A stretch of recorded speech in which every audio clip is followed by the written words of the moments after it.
ان الحمد للہ والصلاة والسلام علی رسول اللہ اما بعد۔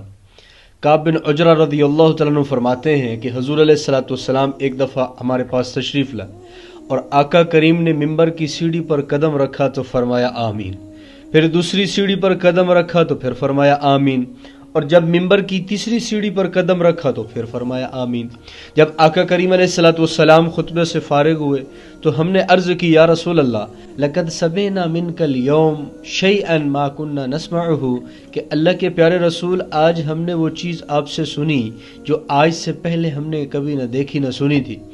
عرض کی کہ پہلی سیڑھی پر قدم رکھا فرمایا آمین، پھر دوسری سیڑھی پر قدم رکھا پھر فرمایا آمین، پھر تیسری سیڑھی پر قدم رکھا تو پھر فرمایا آمین۔ تو حضور علیہ الصلوۃ والسلام نے فرمایا، آقا کریم علیہ الصلوۃ والسلام نے فرمایا کہ جبرائیل میرے پاس آئے تھے اور پہلی جب سیڑھی پر قدم رکھا تھا تو جبرائیل نے کہا بعد من ادرک رمضان فلم یغفر لہ، کہ ہلاکت ہے اس شخص کے لیے جو رمضان کا مبارک مہینہ پائے اور اس کی بخشش نہ ہو، یعنی وہ اپنی بخشش نہ کروائے۔ تو میں نے کہا آمین۔ فرشتوں کے سردار کی بد دعا جبرائیل علیہ السلام اور نبیوں کے سردار کی اس پر آمین، تو کیا اس بندے کی ہلاکت میں کوئی شک رہ گیا کہ جو رمضان کا نیک مہینہ پائے پھر بھی اپنی خواہشات کی دنیا میں مست ہو، پھر بھی اپنے لہو لعب کے اندر مصروف ہو، پھر بھی اسے نہ کوئی نماز کا ہوش ہے، نہ کوئی تراویح کا پتہ ہے، نہ کوئی تلاوت کا اس کا معمول ہے، بس کھا رہا ہے پی رہا ہے جانوروں کی طرح اپنی زندگی گزار رہا ہے، تو پھر اس شخص کی ہلاکت میں کوئی شک کی گنجائش بھی نہیں۔ پھر حضور نے فرمایا کہ جب دوسری سیڑھی پر قدم رکھا تو اب جبرائیل علیہ الصلوۃ والسلام نے کہا بعد من ذکرت عنده فلم یصلی علیک، ہلاکت ہے اس شخص پر کہ جس کے سامنے آقا کریم علیہ الصلوۃ والسلام کا نام آئے اور وہ حضور پر درود نہ بھیجے، حضور پر درود نہ بھیجے۔ حضور نے فرمایا کہ من صلی علیہ واحدۃ صلی اللہ علیہ بہا عشرہ، جو ایک دفعہ مجھ پر درود بھیجے گا اللہ اس پر 10 رحمتیں نازل فرمائیں گے۔ قرآن میں اللہ فرما رہے ان اللہ، بے شک اللہ، و ملائکتہ، اور اس کے فرشتے، اس میں تخصیص نہیں ہے کہ پہلے آسمان کے فرشتے، دوسرے کے، تیسرے کے، چوتھے، پانچویں کے، یا صرف جو زمینی خدمات میں مصروف ہیں وہ فرشتے، بلکہ اللہ فرما رہے ہیں بے شک اللہ و ملائکتہ اور اس کے سارے فرشتے یصلون علی النبی، اور حضور پر درود بھیج رہے ہیں، حضور پر رحمت بھیج رہے ہیں۔ یا ایھا الذین آمنوا صلوا علیہ وسلموا تسلیما، اے ایمان والو تم بھی اللہ کے نبی پر درود و سلام بھیجو۔ یہاں سے روضہ رسول پر جائیں گے حضور علیہ الصلوۃ والسلام آپ کا درود بھیجیں گے، سنیں گے، اور یہاں کسی اور جگہ سے آپ پڑھیں گے تو فرشتہ آپ کا درود لے کر حضور کے روضہ مبارک میں جائے گا، آپ کا نام آپ کی ولدیت کے ساتھ فلاں ابن فلاں نے یا رسول اللہ آپ کے لیے یہ درود کا گفٹ بھیجا ہے۔ تیسری سیڑھی پر قدم رکھا تو جبرائیل نے بد دعا کی کہ بعد من ادرک ابویہ الکبر عنده او احدهما فلم يدخلاه الجنہ قلت آمین، کہ شخص اپنے والدین کو بڑھاپے کی حالت میں پائے یا ان میں سے کسی ایک کو پالے تو ان کی خدمت کر کے جنت حاصل نہ کرے، اس شخص کے لیے بھی ہلاکت ہے۔ حضرت علی شیر خدا، امام الاتقیاء، حیدر قرار، فاتح خیبر، داماد رسول صلی اللہ علیہ وسلم کا فرمان ہے من صام یوما تطوعا، جس نے نفلی، فرض نہیں، نفلی روزہ رکھا، ثم اعطی ملء الارض ذهبا، 24,000 کلومیٹر زمین ہے، اس زمین کی مقدار سونا بھر کے اس شخص کو دیا جائے کہ یہ تیرے نفلی روزے کا بدلہ ہے، تو اس کا حق ادا نہیں ہوا۔ تو رمضان کے روزے کی کتنی فضیلت، رمضان کے روزے کی کتنی برکات، انوارات، اور کتنا اللہ کا قرب اس روزے کے ذریعے انسان کو ملتا ہے۔ میہ فارقین شام کا ایک شہر ہے،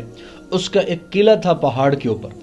خالد بن ولید رضی اللہ تعالیٰ جیسے جرنیل صحابہ کرام 1 سال تک اس قلعے کا محاصرہ کیے ہوئے اور وہ قلعہ فتح نہیں ہو رہا، تو خالد بن ولید رضی اللہ تعالیٰ نے ایک دن لشکر والوں کو کہا کہ روزہ رکھو۔ جب لشکر والوں نے روزہ رکھا، خالد بن ولید اپنے خیمے میں افطاری کے وقت تو دیکھا وہاں افطاری نہیں ہے، تو سوچا کہ خادم جو ہے بیمار ہوگا یا بھول گیا ہوگا، چلے گئے۔ دوسرے دن آئے، دوسرے دن روزہ رکھوایا، افطاری کے لیے جب خیمے میں آئے دیکھا افطاری نہیں، تو دوسرے دن پھر سوچا ہو سکتا ہے بیمار ہو یا بھول گئے ہو۔ تیسرے دن جب افطاری کے لیے آئے، روزہ رکھوایا ہوا تھا تو خیمے میں افطاری نہیں تھی، تو خادم کو بلا لیا۔ خادم آیا، کہا میری افطاری کہاں ہے؟ کہا حضرت میں نے تو یہاں رکھی تھی۔ کہا 3 دن سے نہیں مل رہی؟ کہا حضرت میں نے تو تینوں دن یہیں پر رکھی تھی۔ تو خالد بن ولید نے فرمایا کہ کل چوتھا روز روزہ رکھو،